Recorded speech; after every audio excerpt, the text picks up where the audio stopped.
I'm Spencer Buckler, a senior at the University of South Carolina. And with Election Day less than 2 months away, we wanted to know where USC students are turning for the news and what they want to hear about. Senior Alyssa Fishman says in order to stay up to date on the news, she turns to social media. Her go-to source is CNN, but Fishman says she can find the news about anywhere, even on Snapchat. But on those platforms, the issue she cares about most is very clear. I think the social justice movement is what's most important to me and many voters our age, because now that we know the extent of what's happening in the world, we need to fight for what we believe in and to find that peace that we can have. She says that this movement is a long time coming, and she's happy that so many people are getting involved. For News Engagement Day 2020, I'm Spencer Buckler. I'm Sloan O'Cone, a senior from the School of Journalism at the University of South Carolina. We're interested to learn how young voters are engaging with news media as we approach November's election. Today I met with junior Alan Stevens, studying political science and business. He gets his news information from a variety of sources, including ABC, CNN, and Fox. He is always engaged with the news, constantly receiving notifications from the news app from Apple, private entities' news apps, and tweets. But why does he use such a wide variety?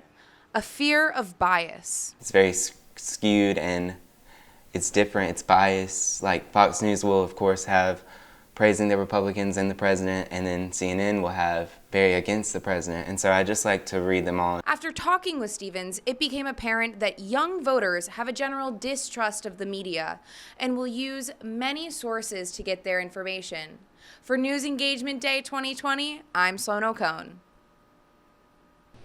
I'm Trey Martin, a student at the School of Journalism at the University of South Carolina. On News Engagement Day 2020, I was interested in learning about what topics young voters wanted to hear about in the upcoming presidential election. Student Robert Kinsley said that the massive amount of social activism he saw in his social media feeds and the coverage that local reporters gave to it showed that this isn't just a national issue, it's something that hits close to home. I would just like to see a lot more individuals in politics talk more about that and try to drive better factors that help support the social injustice that the United States faces every day. In today's age of digital media, it's clear that what young voters see on their feeds will impact what they do at the polls. For News Engagement Day 2020, I'm Trey Martin. Hi, my name is Kayla Smith, and I'm a senior at the University of South Carolina.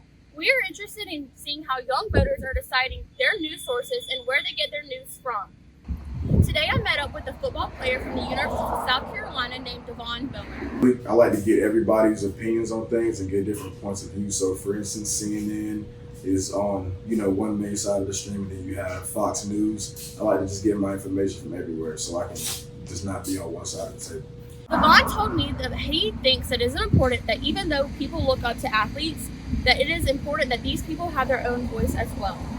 I mean, people shouldn't take our word for it. People shouldn't just look at us and what we say and think is the right thing to say or do.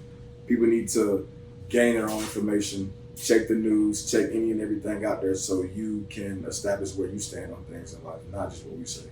For News Engagement Day 2020, I'm Caitlin Smith. I'm Tom Santinello, a senior at the University of South Carolina. With Election Day getting closer and closer, we wanted to learn where young voters are getting information from. I spoke with first-time voter Leah DeFreitas, who told me that her go-to sources of news are the Associated Press and the New York Times' daily podcast. What she's looking to read about changes based on what's going on. As for what she wants to hear from the candidates, that one's easy. I'm definitely looking to the candidate that is going to put our environment in his own priorities. While climate change is the top issue for her this election cycle, she thinks news outlets need to do a better job covering racial justice moving forward. That way, people can understand the issue better. For News Engagement Day 2020, I'm Tom Santinello.